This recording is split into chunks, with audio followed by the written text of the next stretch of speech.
Hello, it's Matthew Murray, and welcome to Comedy on Demand, the podcast with no demand and occasionally no comedy.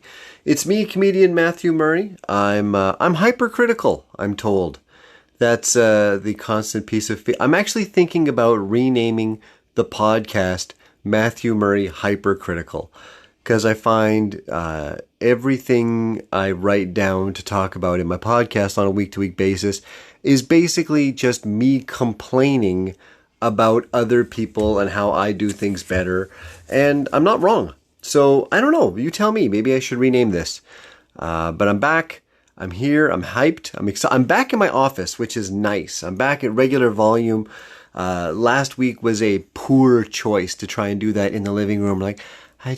Here's my podcast and my family is sleeping upstairs and I sure do love them, even though I really just want to complain about everything. No, I'm back here where I can be regular volume, regular gain on the microphone, regularly annoyed, and not regular. I'm not regular, but that's another story. Hey, May the 3rd, coming up this Friday at the Parktown Hotel. I'm performing at Yuck Yucks. The name is on the marquee, and I don't care how long you've been doing comedy, you never ever get used to seeing your name on a marquee or your image on a digital billboard. If you do, you're amazing and way to go, you narcissistic pig. But I love it. I'm up there with the talented Jill Smith. Her name is also up there. So May the 3rd, coming up here this Friday, Parktown Hotel. Tickets are still available on sale. We're going to do everything we can to fill that room. We got some guest people coming in, some I like less, but there will be a few surprises. And please get your tickets. And also, hey, I'm starting to get inquiries for Christmas. That's nice. I got an email about a Christmas gig and an email about a fundraiser in November. So I have a delightful assistant now who's putting together my social media, who's redone my website. He's doing my graphics. He's doing a great job, and he's getting me out in front of people. So, wow. Yeah. So, I'm starting to book up. I'm already got a few dates. So if you are in the Alberta, Saskatchewan, Manitoba, anywhere in the middle finger region of Canada, I would be delighted to come out and take care of your company, and I'll basically do whatever you tell me to. You want it dirty and nasty because you got oil, energy, field workers, no problem. You want it super squeaky clean because the comptroller, why is comptroller a thing? There's a P in there. But if your comptroller is highly religious and easily offended, I will tone it down for them. Anything in between. Corporate Christmas parties are really my bread and butter. And I could use some butter for my bread. I don't even want to talk about bread. But yes, Christmas gigs are booking up now, and get them quick. Speaking of bread, fuck, man, I went keto. So I started keto last Monday, so 1 week ago. The Monday was, I think, the first day, I think on my last podcast, I was talking about how it was my first day of keto. And it takes about 3 days to get your body into ketosis. You got to get all the carbs out of your system, and you can either do that by going on a 1 day fast, or you can go just a couple of days of nothing but protein, and your body burns out all the carbs, and eventually you start testing. The nicest thing about ketosis is you can test for it. If there's one thing that makes ketosis the best, is that anything you could do, does deal a meal even still a thing? Richard Simmons used to have that thing with the wallet, and you put the little bread portions over, and the carrot. I had a carrot, so I had a veggie portion. Anyway, all the other different programs, MyFitnessPal, all of them, you can fudge around with them and screw around with them. Oh, I'm pretty sure that wasn't a full portion. That was maybe 2/3 of 1/2 of one. Whatever. You can fucking lie to yourself. But keto, your body, if it's producing ketones, you can test for that. And yeah, it's gross. You got to pee on a little strip that you can buy in the pharmacy, the keto sticks. But it either reacts or it doesn't. So basically, it's like a litmus test. And when you test positive for ketones, boom, you know you're doing it right. And that's the best part, is it's basically like your body is switched over from gasoline to diesel. And you know you're in the right mode, and I love it. And so I started on Monday. By Wednesday, I was testing fairly consistently, positively. By Thursday, I was feeling good.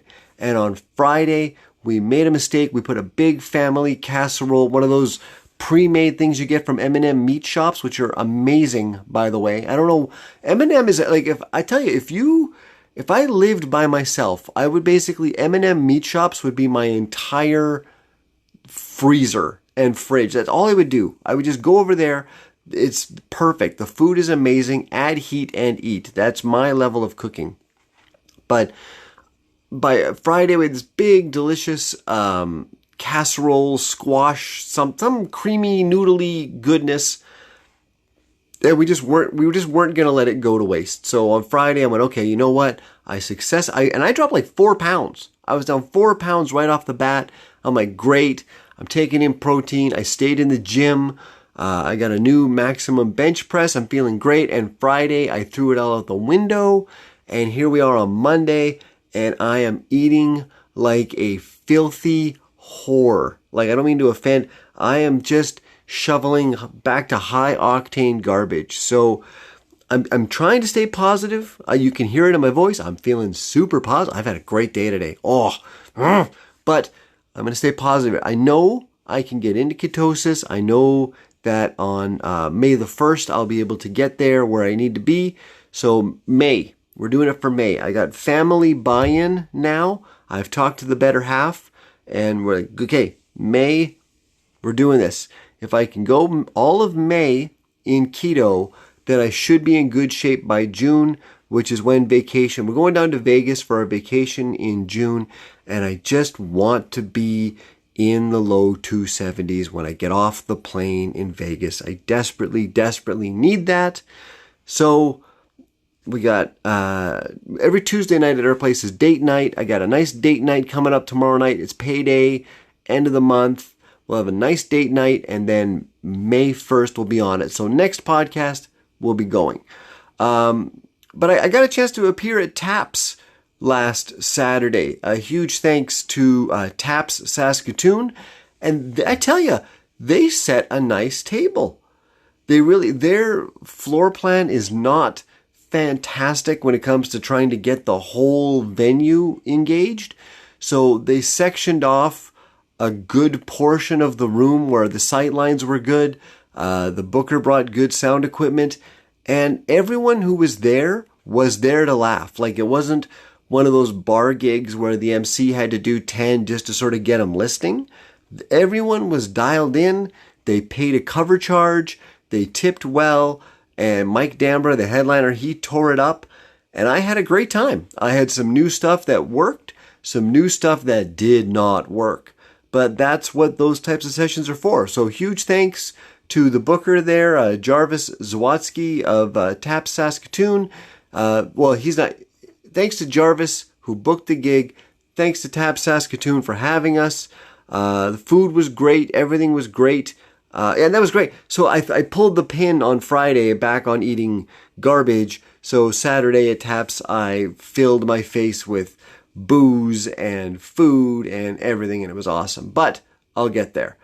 Lots of stuff to complain about this week, man. I'm just in a great hypercritical mood. I just want to run down this. I found last week I was trying to stretch out all of these topics I had to make sure I could at least fill half an hour. So this week I just wrote down everything that was making me mad, and we'll see how much rage, how much time that fills. One thing that is killing us, so I don't know if I mentioned it last week, we got a sea container on our driveway. We're trying to do a bunch of cleanup and reno in our basement. We got a whole pile of stuff down there. I got like $2,000 worth of brand new, beautiful gym equipment down there. Like everything, like 2-inch thick barbells, and I need another weight bench, but I got a mini squat rack and all the plates. And all we just need is the square footage to be able to use it. And we're doing it. My wife's doing a fantastic job selling off the stuff we don't need. So we got the sea container on the driveway, and we're just putting everything that's going to be sold in there. And I'm confident, like in 6 to 8 weeks, I'm going to have my basement gym. I can stop going to the YMCA. It's going to be awesome. But having a sea container on your driveway gets some funny looks from the neighbors. Yeah, so it's kind of funny. I want to put a post up, to see if we can get some help emptying the basement. I think I'm just going to put something like, hey, come help me fill my wife's box, and we'll see how many replies we get. So that should be good. My wife is looking forward to getting the gym in the basement as well. She goes to a gym at her physio trainers. And they're the weirdest thing. She was at the gym the other day, and there was a baby in the gym. Now, the baby wasn't like in the gym lifting weights. It's not like incredibly buff baby. It's like, no, someone thought it was completely appropriate to bring a baby to a gym. And I just have never seen that before. Like, no. It's dangerous. It's dumb. No, it just blows my mind that some people are that, like, okay, fitness is important, but it's not like this person was like working out and then would check on the baby or like it was off on the side in like a baby stroller off in the corner of the room napping or something. It was like she was sitting on the workout equipment talking to friends with her baby on her knee. And it's just bad. I mean, if a baby is in a gym, you should be able to use it as a weight, I think, right? Like, because everyone does that anyway. Babies like that when you lift them up and they go, woo, and you throw the baby up in the air and the baby's like, this is fun. I think if you bring a baby to a gym, it's considered equipment. I think I should be able to walk over and like dumbbell curls or some sort of leg extension, bench press, something that requires a bit of core strength. I should be able to use your baby for that. And don't look at me like I'm a monster. Like, I can grab this dumbbell, I can grab that medicine ball. I should be able to lift anything of any significant weight in that room. Anything in a weight room should be considered, like, not another person, but a baby, absolutely. So, speaking of babies, one of our family friends is pregnant, and it's very exciting. We're very happy for her. My wife, I love my wife. She got the cutest little baby booties, and these are like infant, like 3-month baby booties, and they're cute. And she was so happy with them because they have Velcro down the sides. So, because babies are not well known for having excellent ankle strength. It's not like when your kid's 3 and you can get them to push their foot into their shoe. Babies, far less compliant when it comes to footwear. So, even though, and that's where I'm going with this, the Velcro down the side allows you to envelop the infant's foot in the baby booty and then seal it up. So the advantage of this baby booty was it's so much easier to put it on the baby. The downside is the baby isn't walking, so it does not require footwear of any kind. Now, if a baby just needs to stay warm, you put him in a blanket, a couple layers of socks. This baby booty has grip pads on the bottom for traction. Because, 2 months old, really doing a lot of, slipping on the floor. And I get it. We're trying to make our babies look older. Like, you get them like little baby lugs or little baby Nikes or whatever. But these little baby booties with the traction pads on the bottom of and the foot's not even big enough for multiple traction pads, okay? The boot itself is miniature. The little traction pads on the bottom have to be miniature. And this booty will never be used for anything other than photographs of look how cute this baby is in this booty. So something about that little grippy sock that just drove me absolutely nuts. And one place you don't want to take children is Dairy Queen. Okay? Now, I'm not saying, hey, don't buy your kids ice cream. I mean, you probably shouldn't. Your kids are probably horrible, and you're probably feeding them way too much junk. And if you're letting them drink soda pop, you're a bad parent. But it's not that I'm saying don't give your kid ice cream, although it's a pretty bad idea. What I mean is don't take them to Dairy Queen. Dairy Queen is an overwhelming amount of choice for a child. That's an overload, okay? Ice cream, it was like strawberry, chocolate, vanilla. Pick. Neapolitan, the greatest ice cream of all time, completely shut that argument down. Here's a scoop, 3 colors, eat it. Soft serve, you got chocolate, vanilla, swirl. Done. I went to Dairy, I had a coupon because, of course, I'm cheap as hell. If anybody who knows me, who's listening to this podcast knows, I will not pay full price for anything. It's just allergic. Can't do it. And the Dairy Queen app had a thing for a small dipped cone for $1. And my daughter was being really good. She survived Costco. Any child that endures a Costco deserves a dessert, okay? Don't take your children to Dairy Queen, but especially don't take them to Costco, okay? That nothing but samples of foods you don't want them to eat and then you don't want to have to buy.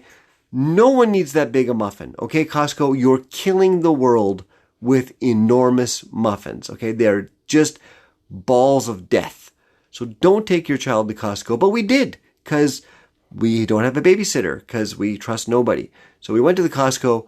Kid was good. Got $1 dip cone. Perfect. Small dip cone, $1. There's a brand new dip flavor out because new is good. So in order to use the coupon, we had to go into the Dairy Queen, and we're behind a family. And I get into line, and this Dairy Queen has got like those old bank lines, like the rails that make you form a single file line. And I'm like, oh, this is already bad. And this Dairy Queen, way overinvested in COVID protocols. I think if you were selling clear plexiglass during COVID, you can retire. Okay? Because every single place bought some version of a giant plexiglass shield with a hole in it that did nothing. Okay? This podcast will not go into the whole COVID conspiracy things. I knew we were getting bullshitted when we could go to a restaurant and you had to stand up. You took your mask off when you sat down at your table, but if you stood up to go to the bathroom, you had to put your mask on. I'm like, we're all getting fucked here. And I'm mainly bitter about COVID because it destroyed comedy and my day job for 2 years. But I knew we were getting fucked. That's not what I'm here to talk about. But some businesses way overinvested in the COVID protocol. Some people just bought like those COVID plexiglass screens that they could put on top of their cash desk or their retail counter. And as soon as we realized, hey, this is nuts, they took them all down. But this Dairy Queen, like, attached to their entire counter a full plexiglass shield, way taller than I am. And then they realized, hey, this blocks all the sound. This keeps all of the sound of the blizzard machines and the ice cream machines and the burgers grilling. That amplifies all the sound on the cashier side and stops them from being able to hear us.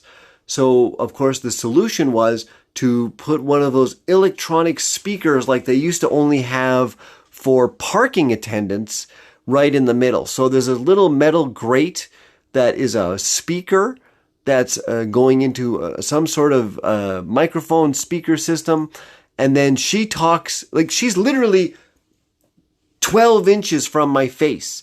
But there's a plexiglass shield and all of this equipment. So she has to speak into a microphone, right? So she goes, okay, so that was our one day call. All right. So, and it's destroying any ability to interact as human beings. So this is already bad. So communication is already strained. Now, the family ahead of us. The dad is reading the entire menu to what had to be a 3-year-old and a 6-year-old. Okay, well, you can get your Blizzard. You can have Smarties. You can have Score. You can have Reese's Pieces. You can have Chocolate Truffle. And the kid is crying inside. I can see the joy overload. And they realize as soon as they pick one thing, they've not picked the other 27 things. And the dad is just trying to shove some ice cream in these kids' faces so they'll shut up for 20 minutes and maybe he can check his phone. So my heart goes out to him, but he's just in way over his head here. And I don't know if this is like a Sunday dad who finally gets to see the kids every other weekend, or if the mom's out in the car smoking or whatever, but he's drowning here. So finally, after about 3-4 minutes of just watching this panic, I just eyeball the cashier, make eye contact. She's like, yeah, go ahead. Try to order the dip cone. And now I've ordered the dip cone. I've completed my transaction. Here's your $1. And now the dip cone is sitting on the counter, made, but there's only one cashier. So now she's interacting with the dad, who has the children have finally come to some sort of conclusion. And I have to stand and watch my child's ice cream melt because it's behind the lady. It's in between fire grills that are cooking food and the back of this woman's head that can't hear me. And I can't walk around the partition and just go grab it. So I'm struggling to get her attention. I don't want to go knock on the glass. It's just bad. So don't take your children to Dairy Queen. Drive through only. Don't use it. Better yet, just don't go. It was horrible. We've got a basketball team here in Saskatoon. There is a Canadian Basketball League. We don't know why, but there is. And the team here is called the Rattlers because Saskatchewan is well known for our dense snake population and our dry desert plains and the number of snakes I have no idea why we're called the Rattlers. I don't know. Our team names in this town are difficult to understand with. Our hockey team is called the Blades, which makes sense because they skate on their blades.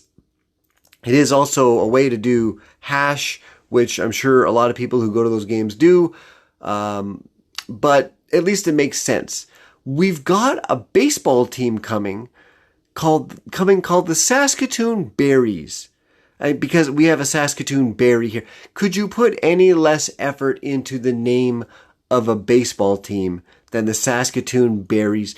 I'm going to endure 10 years of the shittiest sports headlines ever. Berries get juiced. Oh, get the last squeeze out of this team. Like, oh, the sweeter the berry of the juice. It's just going to be bad. But the Rattlers, the basketball, I love going to watch basketball. Actually, a big thing of mine. The Calgary 88s were a big thing when I was growing up in Calgary. So I like going to the basketball games. And I saw a news headline that a former member of the Clippers, the NBA team, is now a member of the Saskatchewan Rattlers. And I realized that our basketball team is the kind of team where when you hear of someone coming here, your first thought is, where did it go wrong? What did you do that you have ended up here? Like, we're happy you're here. Hey, to get some talent on the team, we win a few more games, whatever. We're happy you're here. We'll roll out the red carpet, all the hospitality in the world. But you did something. You said something, you got caught with something, you didn't meet the potential you expected, you're rehabbing it. I don't even know the players well enough to know why he might be here. Maybe he's just rehabbing an injury or something. But instantly you know that something has gone very badly if you're not even practicing with your team, you're here. So, yay! We got one of the Clippers, an actual NBA player is here amongst our basketball team. That's good.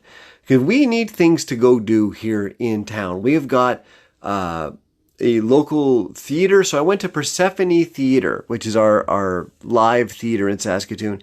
And they were doing a run of The Little Mermaid. And it was the last show of the run. And they had obviously hired. Now, this is a community theater. I've been to some pretty horrifically bad shows at this Persephone Theater and some pretty good ones. It's a real crapshoot. We've gone to some and we got to get hammered at the intermission because it's so bad. We need it to be so bad it's good. And we've been to others where we're like, well, that person obviously doesn't live here. That was amazing. And for the most part, the main characters playing all the title, like Ariel and Ursula, Sebastian, fantastic. Great song and dance numbers. What was weird, the live version is known, I didn't know this at the time, there are modifications to the script. And I can understand some small modifications, like this is a live theater show. The Little Mermaid itself takes place underwater. There's a lot of things you can do in a movie with special effects and animation that you can't do on stage. So you simplify it a little bit. Makes total sense to me. What I didn't understand was the odd sexual tension between Flounder and Ariel. And this is not me as a comedian trying to be like, I noticed they were giving each other the eye and there was a little innuendo. I'm telling you, in the first scene where Flounder swims over to Ariel, who's up on a rock, singing about how much she wishes she could be a person and yada, yada, yada. Scuttle, or whatever, the Flounder, the fish, is trying to impress Ariel and blah, blah, blah. And Ariel says to Flounder, are you flirting with me? And Flounder gets a little embarrassed and kind of implies, yeah, I was, but I don't want to admit it. And then a couple scenes later, now Ariel has seen the prince and she's all horned, I want to get legs, I got to go see him again, blah, blah, blah. And Flounder blurts out that he's in love with her and wishes she would just stay, and then it is never really addressed. Why would you add that dynamic to the script? Who watched The Little Mermaid the first time and thought, we could have done more with these two characters and their relationship? Like, there were some interesting additions to the script. Like, all of a sudden, Ursula seemed to be a family member of Ariel's. There were some dynamics there that were new. But fish on we're already at human on mermaid love, which is kind of weird. But now we've also got fish on mermaid, which didn't add to the show. I'm not sure what, I wasn't intrigued. I was kind of off-put. I don't know why you would do that. And I'm not anti-fish mermaid. Mermaids and fish, I'm pro-choice. They should be allowed to be with whoever they want. If fish wants to get with a merman or mermaid, mermaid with a boyfriend, hey, do your thing. I'm just saying, I don't think this Disney script needed that. I don't know how much you added to the show with the odd relationship dynamic that was Flounder and the Little Mermaid. Yeah, speaking of Disney productions, one of my daughter's favorite shows of all time, the Pirates of the Caribbean movies. She absolutely fell in love with Jack Sparrow when we were in Disneyland and we did the Pirates of the Caribbean ride a half a dozen times. She's seen all the movies, tells all of her friends at school she's a pirate and yar, and she's got drawings of pirates and Captain Jack in her room. So we watch the movies all the time. And I feel like I can identify with Johnny Depp's Jack Sparrow. And first off, yeah, we're both gorgeous women all the time. Yeah, that's obvious. But where I really saw the similarities is in the first scene with Captain Jack in the first movie. He comes in, there's this big fanfare. It looks like he's standing atop the mast of a big ship, And as he hops down, we quickly realize, no, he's actually just in a tiny little dinghy boat that's kind of half sinking. And he bails some water out, and he barely makes it into port, and he needs to get a new ship. And I looked at him, this attractive, powerful leader in this boat that's taking on water, and I realized that's me in my car, because my wife and my daughter fill my car with garbage every day.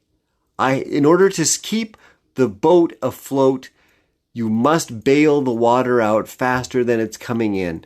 And I cannot empty the garbage out of my car faster than my child and my wife. Is anyone else got that wife that just thinks the side slot of your door is her garbage can? Okay? Like, I get you have a Starbucks while you're driving along, eat a sandwich, napkins, you tuck them in, no problem. But when you're done, when you get to where you're going, or we stop to go to the Costco because we got 3.5 hours to kill, you take your garbage with you. You don't want to hold it in your hand for the whole car ride. I get it. But they just leave it there. They just leave it in my car. And about once every week and a half, or every single time I stop for gas, basically every time I stop for gas, I grab a literal armload of garbage. A takeout bag, whatever napkins that have got gum in it, a wrapper, some crumbs, a Starbucks cup. Yes, always a Starbucks cup. And I cannot bail stuff out of my car faster than they accumulate it. And they're not in my car that often, okay? I stop 3 or 4 times a day driving my car, get out of my car at work, get out of my car at the gas station. I gotta bail out an armload of garbage every time so that on the weekend when they're in it, refilling it, I've at least got some room to sit before they fill it with garbage again. It's nuts. Another hard week at work. People at work just, I don't know, man. Like, some weird things going down at work. The boss making some calls and some. Okay, by the way, here's some good advice. If you're in the corporate world, here's some tips. Okay, number 1, the whole work from home thing. That's fine if you have a nice home. Okay? Everyone's been fighting and fighting, not going back to the office. Hey, we're more productive at home. Let us stay at home. We want to be with our kids. Work from home. Hybrid work. Yeah, if your home sucks, going to the office is really nice. And if you don't have to be here 5 days a week. You can be here 2 days a week. In fact, we're thinking about getting rid of the office because everyone's more. Yeah, because they have nice houses. Okay?